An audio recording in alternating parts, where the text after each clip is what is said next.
Today on the Relationship Renovation podcast, we are lucky to have the authors of the 80/80 marriage, and they do an amazing job of helping us understand how the balance sheet approach and trying to have equality always within your relationship can cause a lot of problems. And they give you some real practical tools and also like insight into creating a marriage or a partnership that feels deeply connected, balanced, and full of generosity. So stay tuned.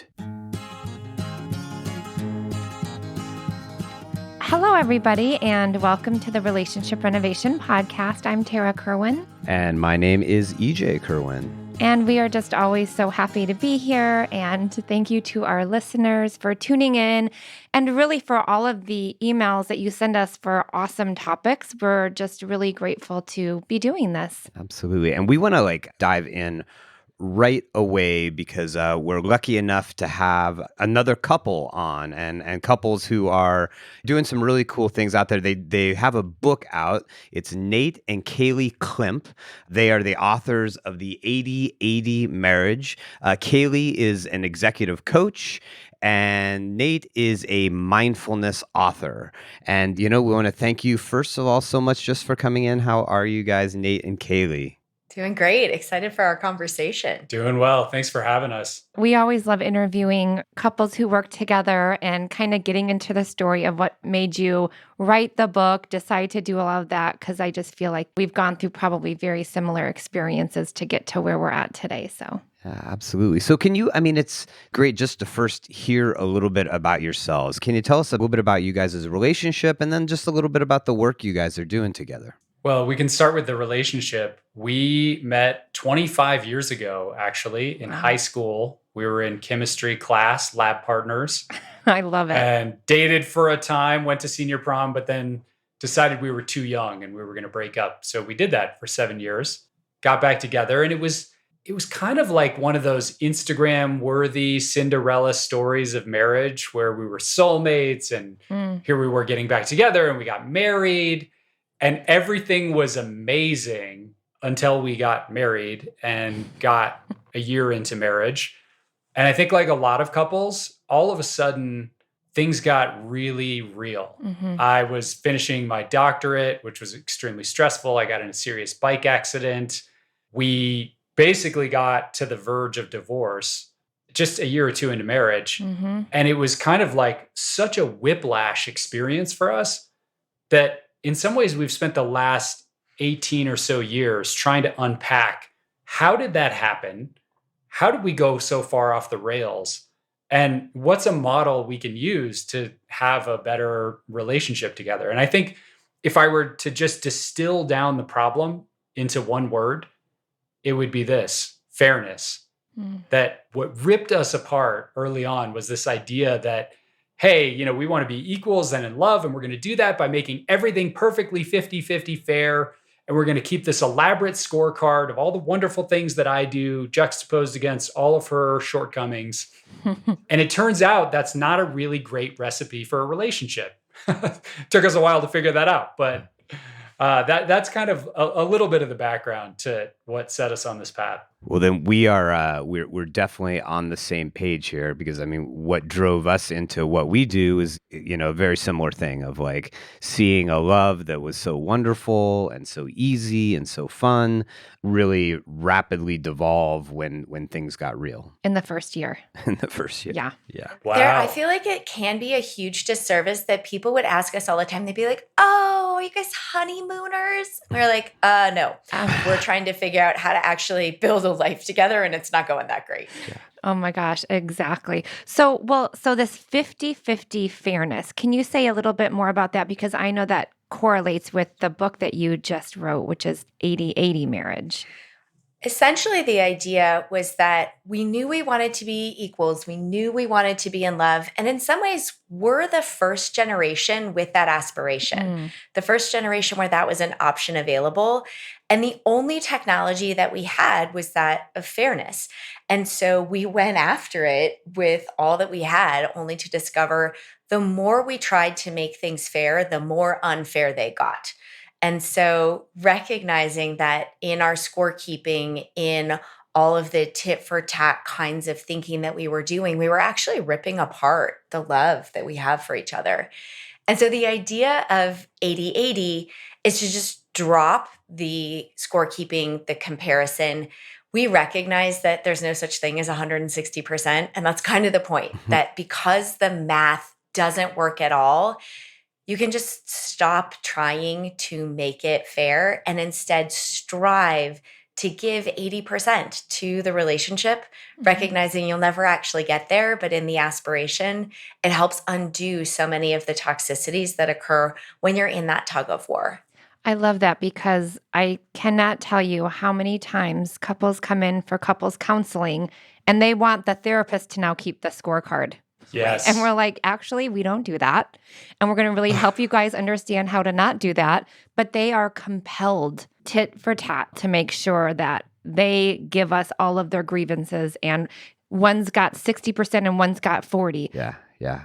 Well, It's a huge dynamic for the couples we see. And I definitely like see that like within our own relationship too, where like it's almost like impossible to recognize everything your partner does, and all we see is sort of what we do, and then when our partner inevitably on some level thinks we're not maybe doing enough or we're not living up to it, it's like, what are you talking about? And I see a lot of couples where they just like, where they're like perplexed at the other person's perception of what they're giving. I'm so glad you brought that up because we noticed this in our own life. We then interviewed about 100 couples for this book, and we noticed it there as well, that this was like a central dynamic of modern relationships. But then we encountered some of the research, which I think brings a lot of clarity to why fairness is so impossible. And essentially, what the research shows is that when it comes to our assessments of what is or isn't fair, all of these assessments are clouded by two main cognitive biases. One of those you alluded to earlier, which is this idea of availability bias. That's the idea that all of my wonderful contributions to our life together, my trips, taking our daughter to school, taking the trash out, all that information is available to me. But when it comes to what Kaley does, a lot of that is outside of my awareness. So there's this tendency to systematically underestimate what your partner does. And then you add on top of that a second cognitive bias, which is an overestimation bias. Basically, they've done time research studies showing that women and men, but particularly men, tend to vastly overestimate the amount of time they spend on childcare and housework. So if you just think about the combination of those two, what that means for this fight about fairness, that we're overestimating what we do, we're underestimating what our partner does, our partner is doing the same thing. And like, how could we ever have a winning conversation about fairness given those two facts? Well, and is there any like pot of gold at the end of the rainbow where you actually get it all into balance? That's a big thing with couples. I feel like we talk about is like, if you're going to try to run your relationship, are you going to use couples counseling as an opportunity just to, that I'm an accountant and I'm going to help you guys find a balance? Then, what's the end game? How do we know when we get there? So let's distill it down to like, okay, if you go with the way that doesn't work, what happens? What are the shifts you can make? And then what happens when you make those shifts? So when couples approach their relationship as if there's a balance sheet, what have you guys learned that results? What happens in their relationship? Essentially, when people approach their relationship as a scorecard, they end up fighting a lot about all the things that they're doing that their partner isn't doing, keeping track, and everything comes with a tale of resentment is really the overarching theme that starts to emerge. Whereas if you can drop that, what becomes possible is a totally different set of questions. So one of the things that we like to talk about is couples so rarely pause in good moments before they get to the couples therapist and say, what are we doing? Why are we doing that? How are we doing the things that we're doing? Is that in alignment with our gifts, our talents, the things that we care about? And because there isn't that intentional pause, what instead happens is life goes about its way completely accidentally. And they find themselves sort of swept up in whatever the historical accidents are, or whatever the patterns that they witnessed, or whatever they did in their 20s. What we find is that when couples are willing to pause and ask those different questions, it also requires a mindset change. And that's where 80-80 or radical generosity becomes so important. Because if you ask the question, who's doing what, and you do so with a mindset of fairness, you're for sure going to have a fight. Whereas if you ask the question, what are we doing, and who's doing which part of it, with a mindset of radical generosity, you can strategize together. Well, and I think too, when you're in that scorecard, mindset, you're focused on how you guys are so different. And I mean, we've kind of fell in love because we're different with each other. But that when you're in that radical generosity, is that what you said? Yeah. Yeah. It's like, how are we similar? Because although we have our unique differences, those aren't going to be fear-based anymore. But how can we similarly, with like share our shared values and our goals, how can we be on the same page? I love, it is a mind shift. The other piece to the mindset shift that I was just going to point out that I think is really important is that some of the skepticism we hear is like, oh, so now you just want me to like be radically generous all the time and somehow magically that's going to solve all of our problems. And that's not exactly what we're saying. I think underneath all of this is an assumption, which is that in relationships, in particular intimate relationships, our mindset is contagious. So if you approach your partner with that mindset of resentment, scorekeeping, and fairness, chances are, unless you're married to the Dalai Lama, they're going to mirror that back to you. Whereas if you can make this kind of a mindset shift to like, hey, I'm going to try to contribute more than my fair share, that too has a kind of contagious quality. And that's what I think can really get this off the ground, is that in these partnerships where you have an under contributor and an over contributor and they're keeping score and it's never working out, like the inequalities just tend to get exaggerated, the resentment grows. But if you can shift to generosity, that too can have a contagious effect. So I think that's an important point just about how you operationalize this. Can I just share something? Because it happened very recently. And I was like, oh my gosh, because it reminds me of exactly what you're talking about. So I am like the organizer, packer. When we go on trips, I like do it all. And I used to be like very resentful of that because I'm like, how is it that I'm packing for 6 people? And if I didn't, they would forget everything. Like it would just be, we would show up to wherever we're going and it would not be good. And so we got home from Vegas earlier this week, actually, right?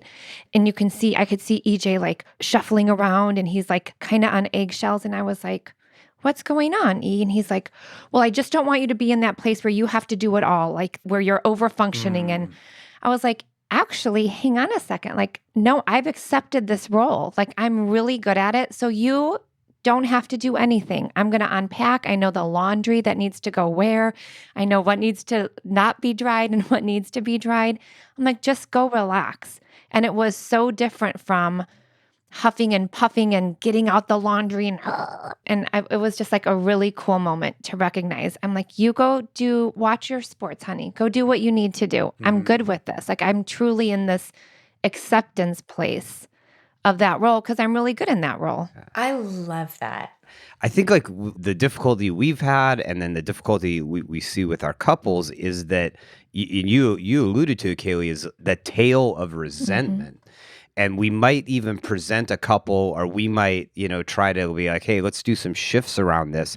But it's like resentment is just this weight or this cloud that's like back here that keeps us from maybe trying to do it differently. So is that something you guys address? Is like, how do you deal with the backlog of resentment from doing it the old way? I love the example that Tarah gave as a flavor of what do you do potentially with the resentment. Part of it is recognizing how I've created it for myself. Yes. That if I actually get some satisfaction out of doing the packing, if I'm good at it, and yet I'm sort of elbowing you out, making sure that you can't do it, and now I resent you for not participating, that's one way to do it. Versus if I can take a little bit of ownership and say, I'm good at this. This is something that I'm willing to do. This is in service of our family. It starts to shift it. So part one of your question, I think, EJ, is about what do you do with resentment in the moment? Same idea. I love the story that a couple was telling us that there was a woman who was at the sink doing dishes and she could just feel herself where she was like, I cooked this meal, I served this meal, and now I'm cleaning up after this meal. Like, I'm just going to bathe myself in cortisol. And then there was this moment of, oh, wait, I actually have a quiet moment to myself where everyone has dispersed to their various spaces and I have a moment to think. And that shift too, rather than resenting my family, I'm going to just recognize I'm doing the dishes anyway. How do I want to approach it? So there's an in the moment shift. I think there's also a what do you do with that tail? There, unfortunately, I have yet to find like the erasing machine where you're like, and then all those experiences were gone. They're gone. But there is an ability to reveal to your partner what that experience was and to make a request about it so that they understand your inner world. And it isn't just another accusation or levy of something they've done wrong, but rather an opportunity to say, hey, when I was at the sink doing those dishes for the third night in a row, I really felt like it was an expectation and there wasn't an appreciation. I feel resentful for that. And the partner can say, oh my goodness, I had no idea. Let's do something different, go forward. And it can start to ease the tail and help it come to an end. Well, and I also think that idea of kind of taking ownership. And I remember I went, after that whole EJ kind of getting nervous and walking in eggshells, I went to him and I'm like, I'm so proud of us. Like, this was huge. Like, and before, if that wouldn't have happened, EJ would have stayed on eggshells. He would have been like, oh my God, is she so mad at me? And he would feel like I didn't trust him. I mean, there's just so much stuff under there. And then me coming to EJ and let him know, like, I'm truly okay with this. Like, I really am. And it is a lot of mindfulness pieces that we're talking about in here. And can I just ask what your doctorate is in, Nate? Political philosophy. Political philosophy. Which that's interesting, right? How does that relate to marriage? I don't really know.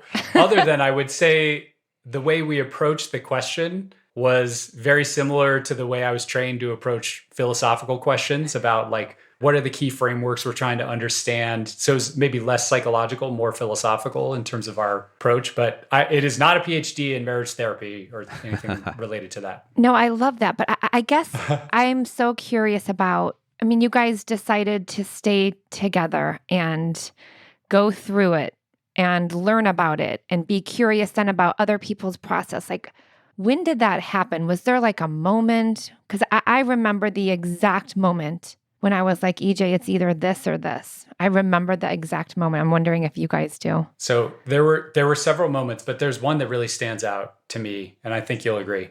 We were both working really hard in our careers. Kaley is an executive coach. She was traveling all the time. Mm-hmm. I was a co-founder of a startup. I had pretty long hours, and our child was going into first grade. And the bus was going to drop off our child at 3:15 every afternoon on the curb in front of our house. And the question was, who's going to be there to meet our child at the bus? And we approached that question initially from this kind of fairness-based perspective where it was like, well, you should be the one to pick her up. I've got so much going on in my career. Very clear it was his turn to pick up at the bus. And we realized in that moment, it was like this breakthrough lightning bolt kind of insight moment that there was no answer to that question in the paradigm of individual success and fairness. That was an intractable question that we could never resolve for the rest of our life. But there was something in that moment where we started to think, well, wait a minute. What if the question isn't what's best for me, but what's best for us? What's best for our family together? And we're kind of dorky. We even named our family Kajona, K-A for Kaley, J-O for our daughter, N-A for me. I love it. So it was actually even more specific than that. What's best for Kajona? And for whatever reason, that completely changed the conversation. And that was a moment where I actually decided to go down to 80% in my career, in my job, so that I could be there for our daughter. It just made sense, given all the variables and everything we were thinking about. But I would say that was one of those moments where we realized there's a practice here that's difficult, but that we really want to lean into because it felt so different from the previous decade of our marriage. Yeah, like how do we do this together? We're in this, we're in a partnership, we're a team, we're a family now. We've got to like get out of our own individualistic suffering. Well, we're definitely and what's fair. Yeah, we're working against some biological, sort of programming there. Is like, as much as I love Tarah, love our family, and am dedicated to it, like I have these just instinctive responses that are very much driven for me managing my own suffering, and trying to limit my own suffering. And I get into those narratives of fairness, and we measure different things. Like I think for like Tara, a lot of times we've fallen into like, because she does so much, and that doesn't feel fair. And on my side, it's like the fairness is around emotional experience, sort of, is what I think my narrative gets up in my head of like, I can't believe this is happening. I can't believe that I'm being made to feel this way. And, I think there's different 80/80s that are going on in relationship. Definitely. I think you're pointing to something so powerful around the ways that we've been trained and biology and how in some respects it works against this.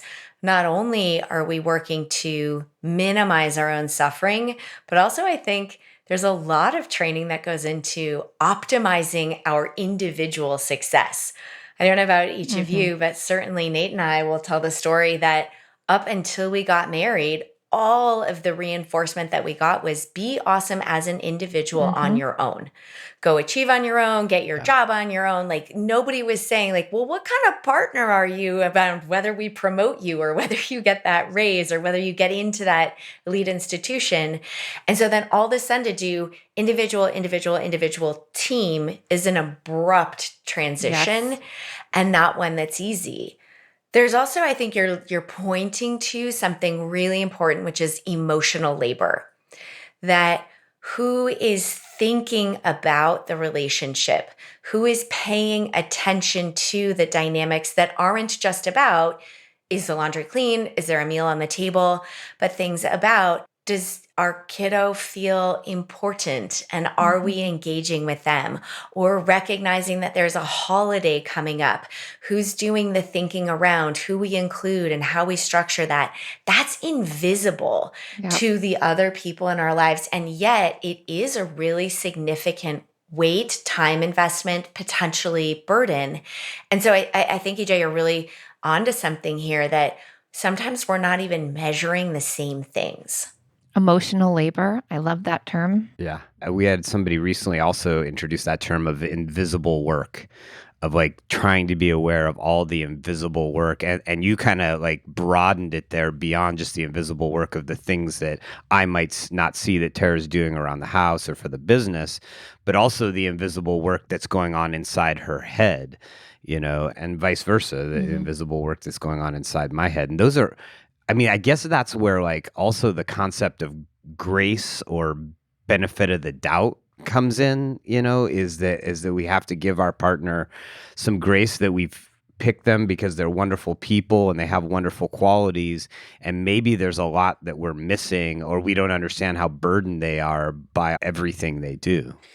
Yeah, I've been thinking a lot about that lately. We had like a real argument about a month ago? And it was our first like real juicy overnight argument, So, like it wasn't resolved when we went to sleeping bed. kind of, Oh, yeah. That kind of an argument. We hadn't had one of those in a while.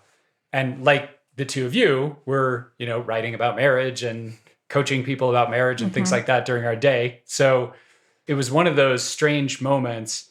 And for me, what was really interesting is I had to bring myself back to that place of grace that you mentioned, EJ, but I also noticed that there was something important for me. I would almost call it faith. That I remember thinking to myself, it feels like we are miles apart right now and that this is totally intractable. But I believe that we are going to make it to the other side. Like I know based on what we've accomplished in the past, based on our practice, based on our love for each other. But I could see how there was a part of my mind that was really doubting that. And it was almost like I needed to touch into this place of like, faith in the relationship, even when it didn't seem like that was the logical response. It's like that core trust that is so hard to access in those moments. Totally. And that's what a huge thing we help couples with, because they come in and they don't have the emotional safety. And so we really help them internalize these positive, more mindfulness places so that they can have the ability to build that core trust so that in difficult moments, because we're going to have them. And it's actually, I feel closer to EJ when we have those arguments. I'm like, God, that was awesome. He's getting better at recognizing why I love it so much, because I always know we will grow closer because of it, because we have that core trust that no matter what, we will get through anything and everything.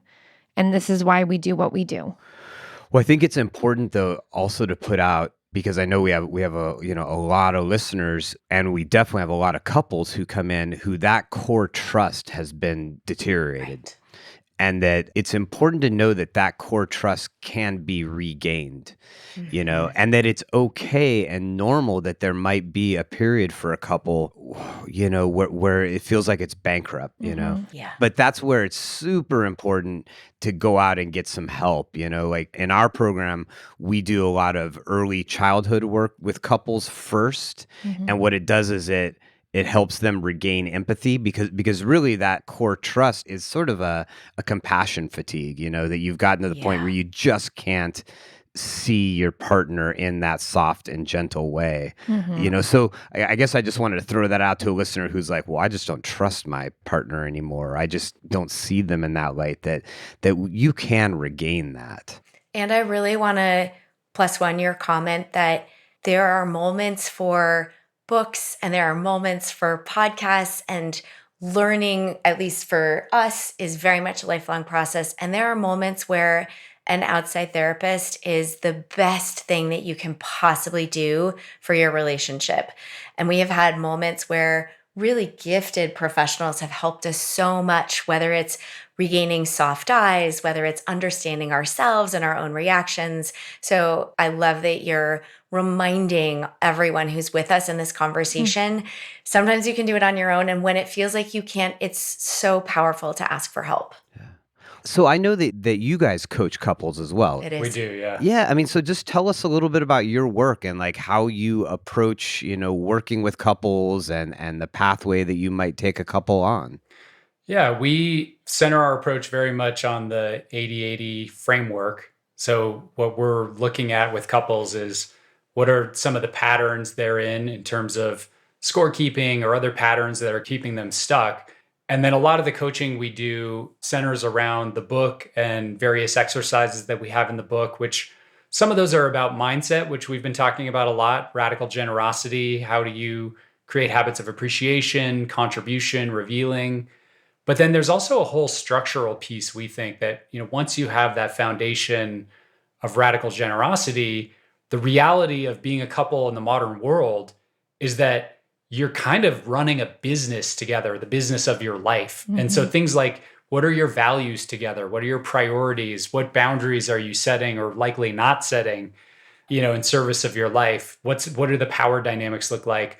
All of those things we think are really important for modern couples to think about, particularly those couples who find themselves just completely overwhelmed by the chaos of life and kids and businesses and all that stuff. So structure, it's kind of what we do here at Relationship Renovation, because as we know, even with our kids, when we provide structure, that feels really safe and it's more predictable. And when things are more predictable, it feels okay. It doesn't feel like we're overwhelmed by the chaos. And so I think initially, like when couples hear that word structure, it's like, oh, and we're like, well, let us help reframe this for you, because everything that you're saying, how do we plan our life? People want this like wild romantic love that is seen in the movies, and we shouldn't have to do that. We shouldn't have to schedule intimacy. Well, you're not having it for a reason. We might have to schedule at least some quality time together, people. Yeah. I mean, and so it's like that how do you really help couples understand that structure and talking about and planning their life is actually one of the most powerful things they can do together? Because then they get to, like you said, what are our shared values? What are our shared things that we want to do in our relationship or with our family? I mean, I could go on and on.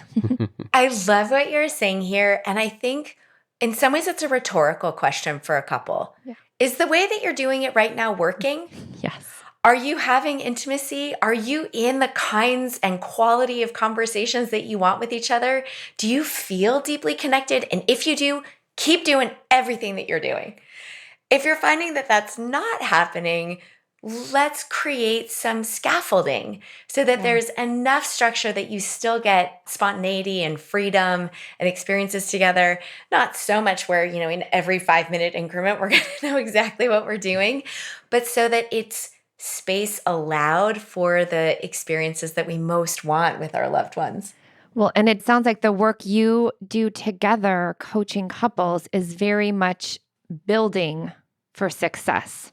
Instead of like hashing out all the old and the pain and all of that, it's like, how do we move forward and build this relationship that we both want? So that already feels very positive and uplifting, and it probably gets people away from that source of frustration and anger and pain, because it's like when couples come into couples counseling and it's usually, okay, it's either this or divorce. Like, okay, great, okay. But that they started something, and that they know they're coming to a place for like 75 minutes a week. Like that feels like we're in this together because we decided. Like just that shift of like, okay, we're doing something gets them out of that, I guess, just fear-based place that we're not going to work or there's something wrong with us or we're broken. Well, it gets them into a place of hope that there's a pathway out you. of the despair. Because it's we talk about this all the time. It's like the worst place in the world to be is in despair with the person that you love the most. Mm-hmm. Yeah. And the one that you've said, like, I want this person to be with me literally till my last breath. And you feel disliked, unloved, resented, knowing that there's a pathway is just, it's a blessing. So I know we've just like hit the tip of the iceberg, but I'm sure there's people out there that are like, wow, this like 80-80 marriage is something that really I connect with, and I'd like to learn more. So tell us, like, how does somebody, how do they connect with you? What are the different things that you're sort of offering to people? The best way is probably our website, 8080marriage, 8080marriage.com. And that's where you can learn more about the book. We also have a newsletter that we send out that's free every couple weeks with tips and tools and insights we're thinking about. We have a free epic date night for couples. We found that that's one of the things most couples struggle with, particularly those with kids, is like, how do we actually have this thing called date night? Yeah. And actually keep it going. Yeah, and actually keep it going. Yeah, actually, one of my favorite newsletter posts we did was it was called "The Conspiracy Against Date Night." How the entire world, big tech, your kids, your company, everything is in conspiracy against you ever having another date night. But yeah, that's the best place to find us. We're also on Instagram and all those usual places. We'll definitely drop all that information into our show notes. Thank you very much, Nate and Kaley. It's been awesome to speak with you.